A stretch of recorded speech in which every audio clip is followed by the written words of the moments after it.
Hello everyone. So as promised, I told you I'd do a overview of my 2006 Mercedes-Benz CLS55 AMG. It's the outside. That's what it looks like. Okay. Starting with the front, this is an M113K V8.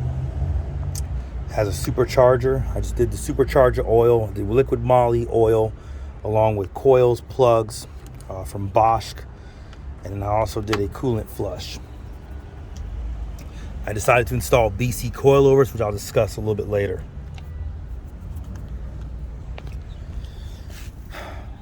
Front to back, I went ahead and I measured the ride height probably about 30 times to ensure that the measurement was exact. So I have everything dialed in perfectly. I went and took the calipers off and I cleaned them in and out with a bucket, soap and water, with new Brembo brake pads. I do plan on replacing the front rotors just because I like everything to be brand new.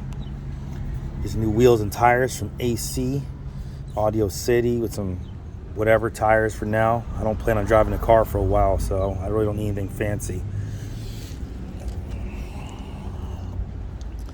As you see in the rear, the ride height is perfect. I think I want to raise it up just a little bit more to compensate for the sound system that I'm going to install in the trunk. In the back, I have brand new rotors, brand new Brembo brake pads. Now, what I will tell you is that FCP Euro is one source I go to. They're phenomenal in regards to customer service and just how quickly they get the product out to you. So shout outs to them. Oh, and shout out to Alex in regards to tuner goods. He will help and assist you with all your needs in regards to coilovers and wheels. This is my carbon fiber spoiler. When I originally installed this, I used a high temp silicone versus just a regular double-sided tape, because over time with the double-sided tape, from you washing the car, hot, being cold, this will loosen up and it'll start to warp. So I went and used high temp silicone, and I've had this spoiler on for almost 2 years. Yes, the car sat for about a year. I haven't touched it since the last year, since I purchased it. I purchased it as a project vehicle, so we'll go into the interior. As you can see, I did all the dash myself by hand. I hand stitched everything from front to back. Front, back, all by hand. See, I hand stitched the passenger side as well. I wrapped the dash with a black stainless steel wrap.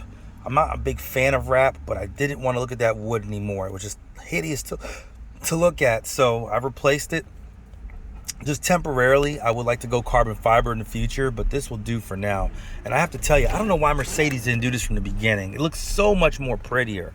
The black stainless just looks phenomenal. I mean, I don't know why anybody would want to go with wood. Wood is just old and whatever. This command radio is definitely going to go bye-bye. I'm sorry for all you purists that love the nostalgic, feel of a CD player. By all means, take Marty McFly and get that DeLorean and go back to 2006. I'm not messing with it. This has got to go. I want a 2023 updated radio. So I currently have a Kenwood Exelon DMX 1057 XR in my Infiniti. I plan on installing one in this vehicle as well with iData Link Maestro. I do want to get rid of the shifter. I want to go with a shorter shifter and maintain the same button. I like the push start here. Kind of reminds you of like a fighter jet of some sort. So I think I would like to make the shifter shorter with the same button. That would look pretty nice. I also upgraded all my audio. I went with Hertz Cento speakers. As you can see, I angled the tweeter towards me because I wanted to get an X pattern sound, right, to create a X, which gives you better sound fidelity, in my opinion. I went with Hertz Cento speakers down below. These are the Hertz Cento L's. These speakers light up with my ambient lighting.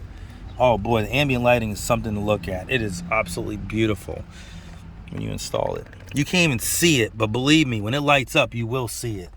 I did the best I could to kind of just tuck it away. I don't want it sticking out too much. I need to make some final adjustments.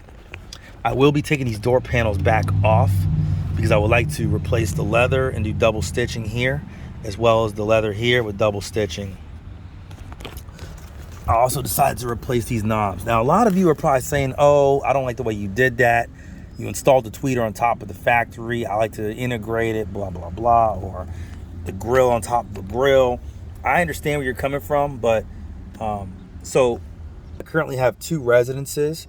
I have a house with a 4-car garage with climate control where I can work more comfortably. But right now, until I retire in 6 months, I'm working with what I have. All my special tools to fabricate and make things look a lot more, aesthetically pleasing.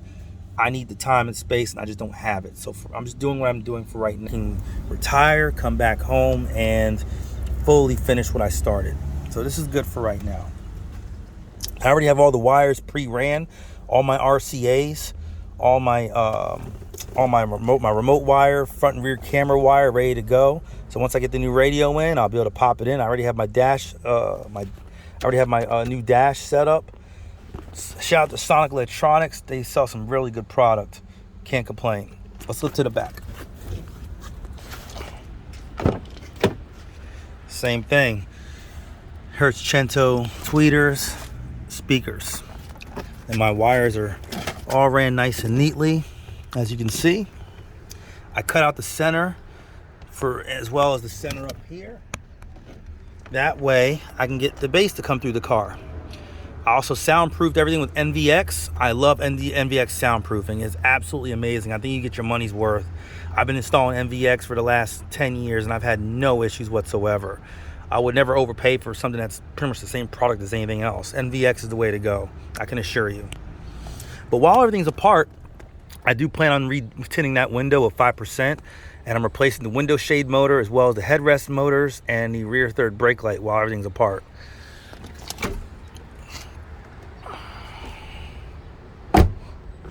I have 2 new batteries on order. I took the batteries out of the vehicle. I currently have a power withdrawal. I was able to figure out what the power withdrawal was. I gotta tell you, it's just disturbing. This is why my Lexus is daily driven and the Mercedes is just gonna be a weekend car. Now, I will tell you this, the Mercedes has less miles than my Lexus. The Lexus and the Mercedes both share the same feature, keyless go. Mercedes, I don't know why, an outside button for your unlock and lock. You can see the button here, the button here. When water gets in there, because the seals prematurely go bad, it corrodes the microchips inside the door handle, which fouls out the unlock and lock. And this also goes bad. This is basically your frequency radio that picks up on the key. When this thing goes bad, your keyless go stops working. The car doesn't recognize the key until you put it in the ignition, and you get a nasty power withdrawal. You know what I like about Lexus? Let me show you. This is what I like about Lexus.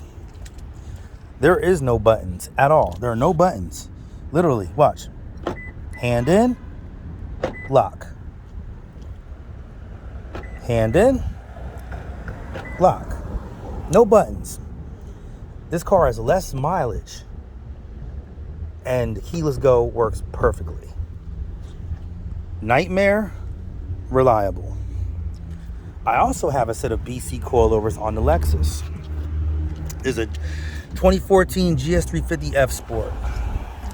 I've had this coilover set up on the Lexus now for 4 years. I do have the Swift Spring upgrade, highly recommended. I wasn't able to do it with the Mercedes due to the suspension, the type of suspension. But what I will tell you is they're phenomenal. Now, let me go back to the Mercedes. Let me explain something to you. Every purist is going to tell you, oh, the air suspension's great and it's fine. Let me tell you something. I replaced the air suspension twice. I even replaced the compressor.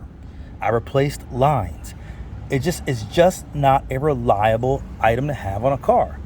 When you have an air leak, you're going to be on the ground. Good example. Wifey called me one time. I was at the house relaxed and she was out with the kids. and she had the S5 at the time. I had to go pick her up because the car was sitting on the ground. Now, mind you, it's nighttime. Think about how dangerous this is. You have a woman stranded on the side of a road with kids in the car because the air suspension failed. And it happened. It wasn't like it was a progressive thing where it was slowly starting to have issues. No. One day, the air suspension just went ka-clunk. And in a matter of hours, the airbag completely failed and would not air back up. And she was stuck on the side of the road. Luckily enough, I was able to get to her in a quick matter of time. I got to her and I was able to get her off the side of the road, and I was able to get the car towed to a Mercedes-Benz dealership. But I hate air suspension. I remember going to the club or going out food shopping. I come out and my CLS would be on the ground. So for all you purists out there, you're not going to convince me otherwise. And for all you that have a bad thing to say about BC coilovers, let me explain something to you. A lot of you don't have the mechanical background. I'm not saying you do or don't, but a lot of you don't. And I know this because you talk about the ride feel. Let me show you something. This is your dampening adjuster. As you can see, it says soft and it says hard. Okay, a little closer for you. Soft and hard, you can barely see it. Okay, what I do when I first install the coilovers, everything dialed in, I turn them all the way down to soft. I back it all the way down on soft on all four corners. I'll go up 10 clicks on all four corners. I will drive the car. To dial in the Lexus took me about 8 different joyrides just to dial in the suspension correctly. Have the correct dampening for my liking. So my car handles like it's in F-Sport mode all the time, which I prefer anyway. It's more stable at higher speeds, and it doesn't feel like I'm driving on a pogo stick, because the factory coils and shocks, it felt like I was riding on a pogo stick, even with the F-Sport mode, right? With F-Sport mode, is all it is. It's just electronic dampening. On the factory, I'll show you really quick. On the factory, these little guys, I have it tucked away. This little plug connects to it's connected to a servo, and the servo electronically turns this to tighten up the shocks. Okay, still not all that great. I'm not a big fan of it. So I love the coilovers. I've had them. Right now with the Lexus, I have the Lexus dialed in on 17 clicks on all four corners. I wouldn't recommend doing that to the Mercedes, because the Mercedes is a different platform. It's a heavier car. So I'm going to have to toy around with it to get the right dampening. But once I do, I'm going to be happy. And I got to tell you, shout out to VRP Performance. These guys have everything you need to build your M113K, which I plan on doing. So if you don't know, I plan on going all polyurethane. Polyurethane engine mounts, tran mounts, diff mounts, differential mount. I don't want any play when it comes to high performance. My plan is to get about 700 horse to the rear wheel. Shouldn't be a problem. But again, when you're pushing that much power, I don't want to rely on air. I'd rather have coilovers, me personally. That's my preference. When you're pushing that type of power, you want more stability, you want more stiffness. You don't want much more play. When you have that much power, too much play with your engine, with the mounts and transmission for comfort, just doesn't add up. I have to tell you people, this car, out of the box, it's a race car. This car is a 4-door coupe race car. It's a 5.5 liter V8 supercharged. Like, wow. And it's got 200 miles an hour on the dash. So I prefer the coilovers. Some people like the comfort. I don't care for comfort. I want reliability and I want performance. That's what I'm building the car for.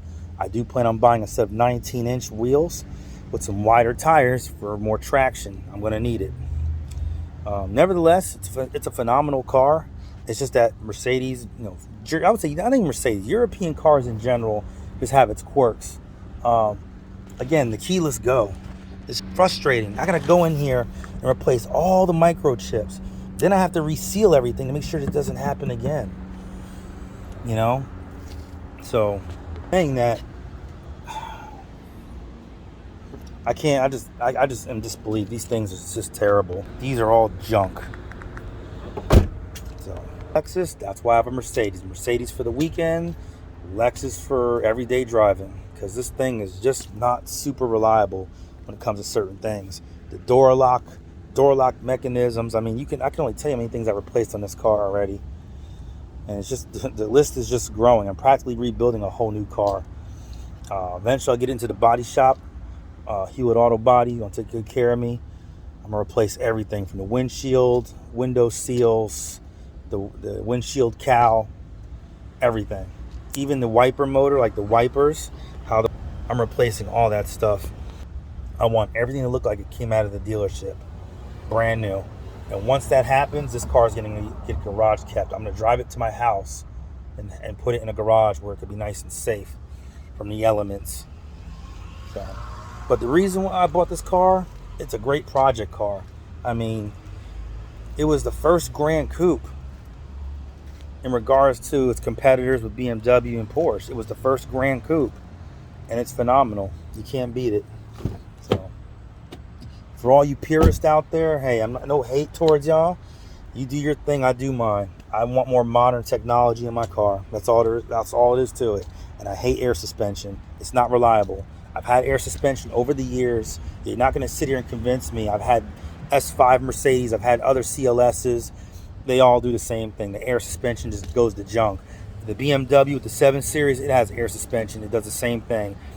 It's not reliable. And I'm not a guy that likes to spend excessive money, right? I'm putting my daughter through college. She's just about finished with her first 4 years. She'll be on her way to medical school shortly. We're looking at a Ivy League school for her to attend.